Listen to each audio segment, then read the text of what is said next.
Hey there and welcome back to Sims Sunday. My name is Pete and as usual this is the series where we try to fully complete The Sims 3. Now in the last episode I promised some building action today and we will get to that in just a few moments, but before we do let's get started with the day and send everyone off to work. Here we get the info that Pete's carpool will arrive in an hour, but with an enormously long workday ahead of him, let's have him sleep in just a bit, which will allow us to grab the well-rested moodlet. There are no more promotions for him to grab, so should we be a bit late to work, that's not all too much of a problem. Alright, Pete is up, he will take a shower and then head off to work. Up next is Paul, who's also scheduled to take a shower, which normally would lead to conflict because the shower is already taken, but thanks to the perfectionist trait he will take his sweet time making the bed, so that Pete can leave the bathroom just in time for Paul to enter and everything goes smoothly. For Pete, we will set him to goof off at work. Once again, we don't really have anything to gain with him, so we might as well max out the fun bar. Alright, Paul has finished his shower and we have a few minutes until the carpool arrives, so to make sure that he's able to work hard all day, let's have him play a quick round of computer games. Shortly after, he is joined by Ayesha. She will grab a slice of cake for breakfast, and then at 7:15, with the fun bar filled almost to the maximum, we can send Paul off to work. He will, of course, work hard and try to get that next promotion.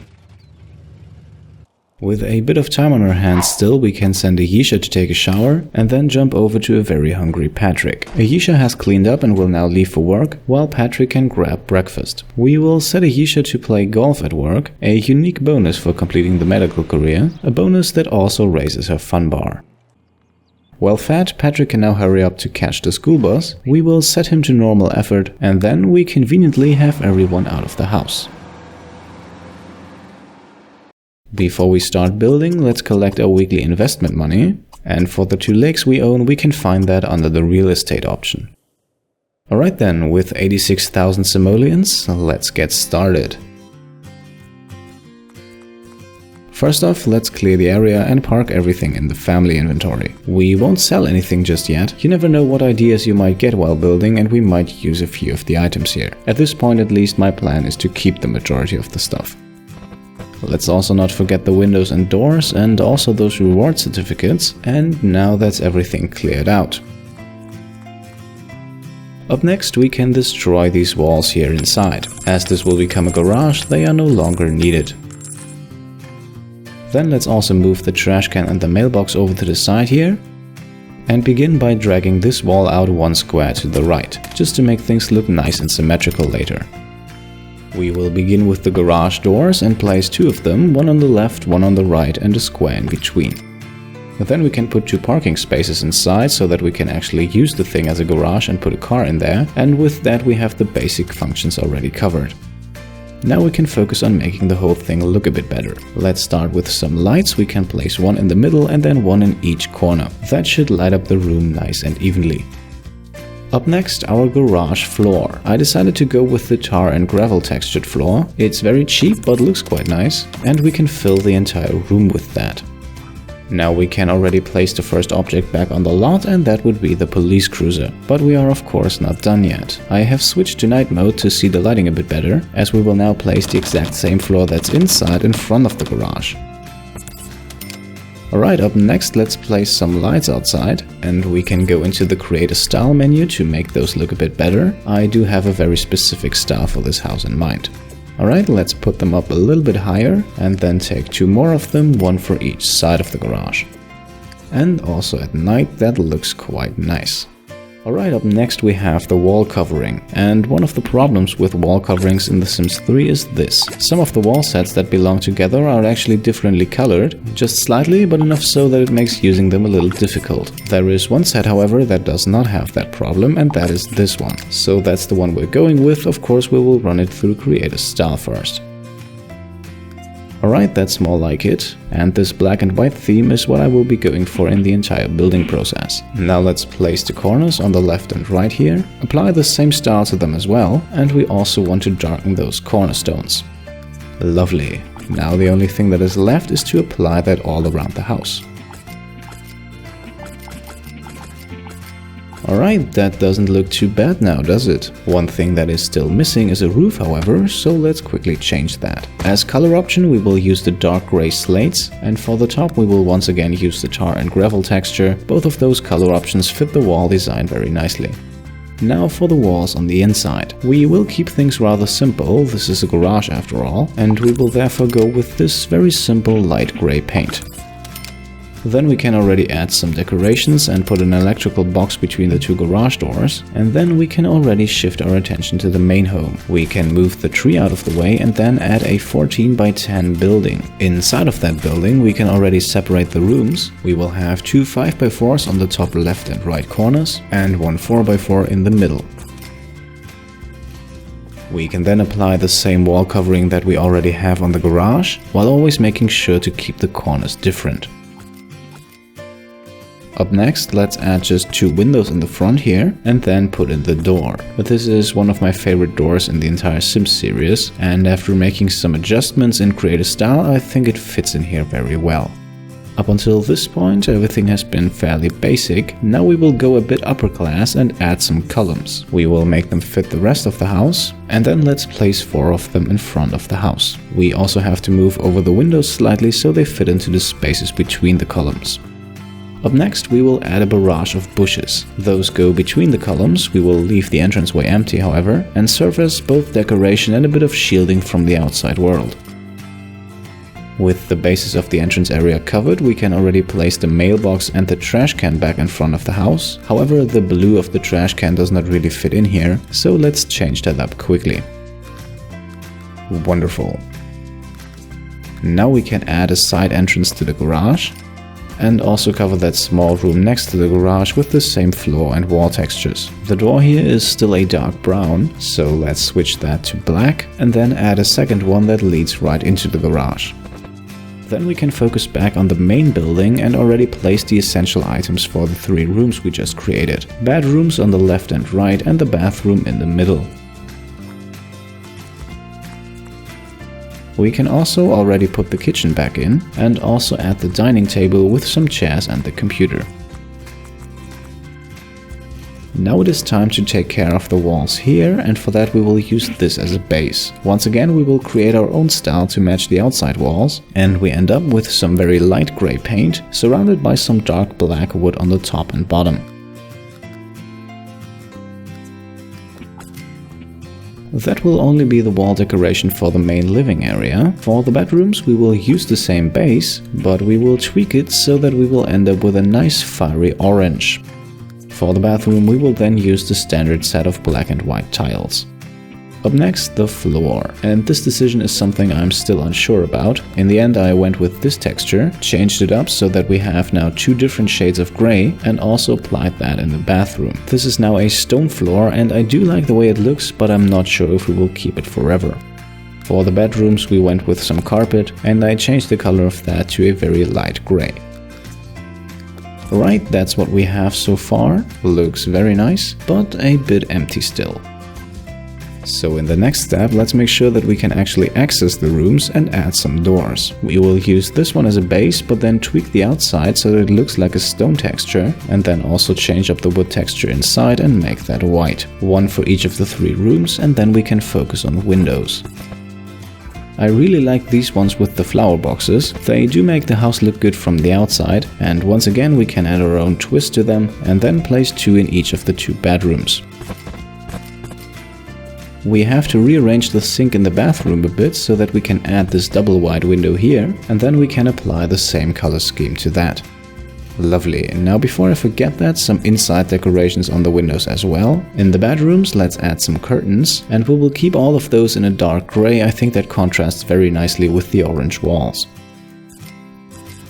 Now of course we also need something to cover up the bathroom window, and for that purpose I went with these blinds. I know they might not look too great at first sight, but I find that I pretty quickly get used to them, and then in the end they fit the overall theme of a bathroom much better than some curtains.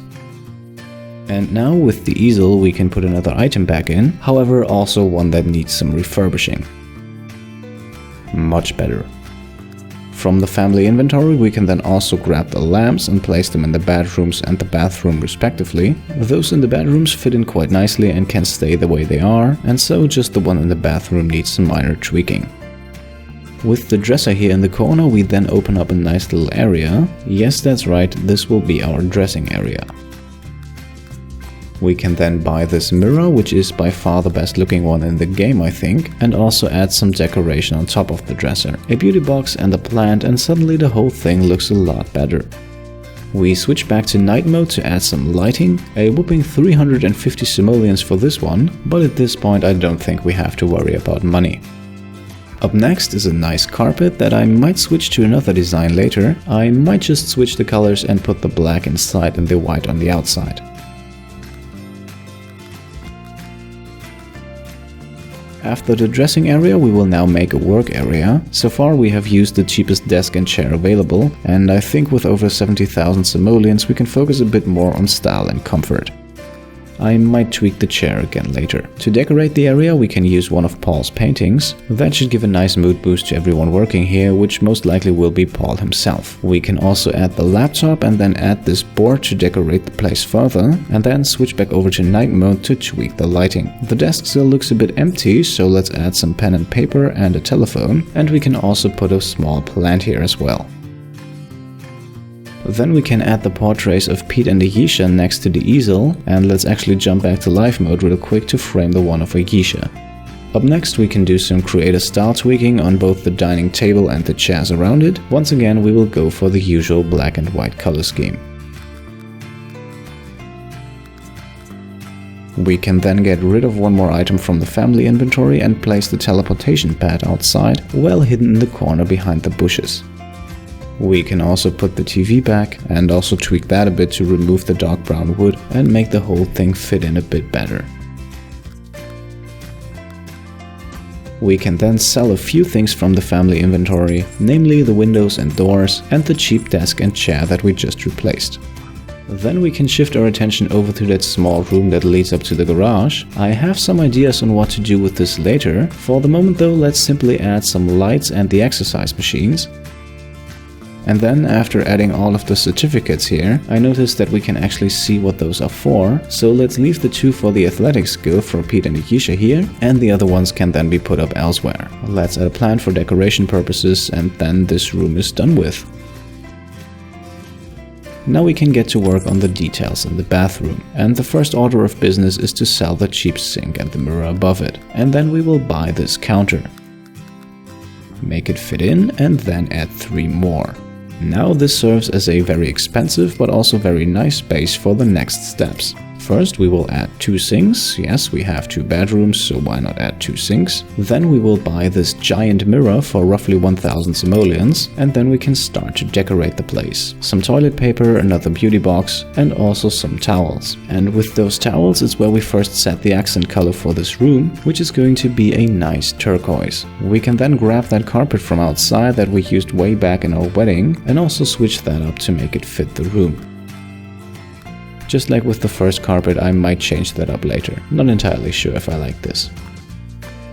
Up next, a few more towels to the left and right of the sinks. They also get a nice turquoise, and then we can add a few more decorational items. Some perfume for example, a mat cabinet, some tissues and some magazine for when it takes longer on the toilet.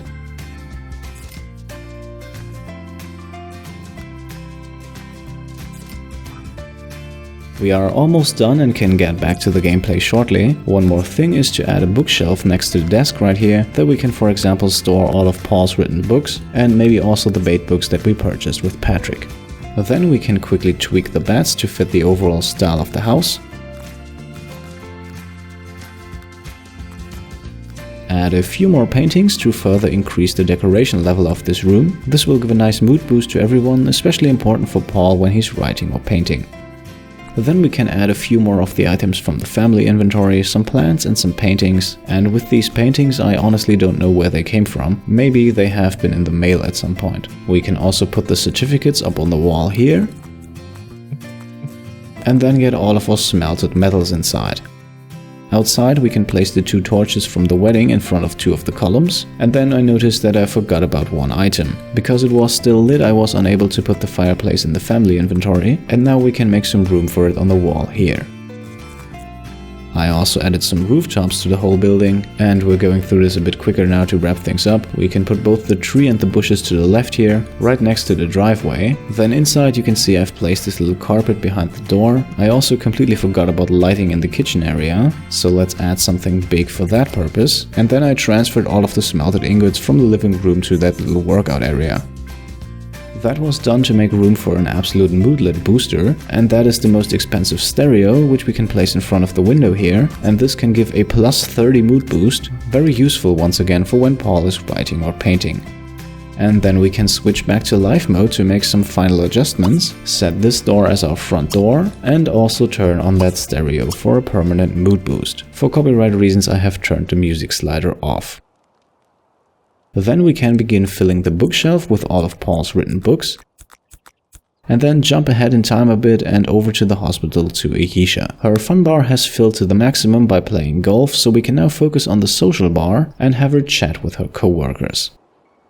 Shortly after, we then get an opportunity for Ayesha, save a politician at the city hall to earn some money. That sounds easy, so we will accept that and immediately queue that up for after work.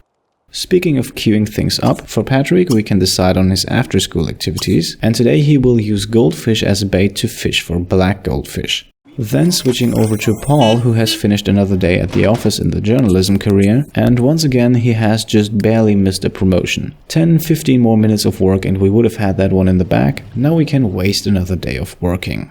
Lovely. Like I said earlier, straight from work, Ayesha is on her way to the city hall, where she will try to save a politician to complete the opportunity. Back at home, we can see Paul has started to paint again, his mood currently being boosted by the beautifully decorated moodlet, the beautiful Vista moodlet, the enjoying music moodlet, and for a few more hours also the well-rested moodlet. But those 3 on the top alone give him a plus 100 mood, something that can directly influence the quality of both his paintings and his books. Jumping ahead roughly 3.5 hours, Ayesha has successfully done what she was asked at the city hall. She will now return home, where Paul has finished another painting. For a change, we can sell this one, and then have him continue to work on that biography. We still need that to complete an opportunity, and to also further his career as a writer. With his homework still left to be done, we can then also tell Patrick to stop fishing for the day. He's caught a lot of black goldfish, not quite the 15 needed to fulfill a wish of his, but that should be easily taken care of next time. He will now begin to do his homework while Ayesha returns home as well. She will quickly pay the bills and then grab the mail. Alright, while Ayesha sends away a few more gems to be cut, we can sell those that we received and don't need for our collection. That collection growing bigger and bigger here. And then we can send Ayesha off to collect again for a few hours. Back at home, Patrick has now finished his homework, and with his hunger bar approaching a solid yellow, we will have him prepare some ratatouille next. While he does, we get another opportunity for Ayesha, this time to hold a lecture in exchange for some cash, something we will accept, of course. Patrick can now have his dinner, afterwards have a quick shower and then head off to bed, as we can then tell a tired, stressed and hungry Paul to stop writing and make his way straight to bed. We don't have to worry about hunger, we will take care of that in the morning, and for the fun bar we will do something about that at work. With the promotion almost guaranteed next time he shows up, we don't have to worry about work performance. At 1 o'clock then the workday ends for Pete, 7,500 simoleons more, financing a lot of what we just bought and built.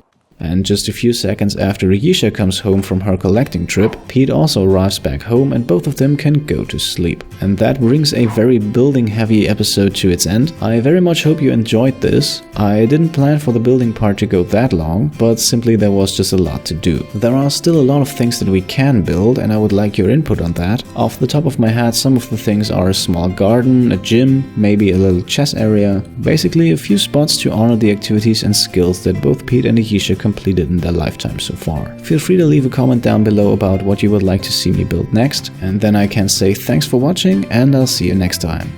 Cheers!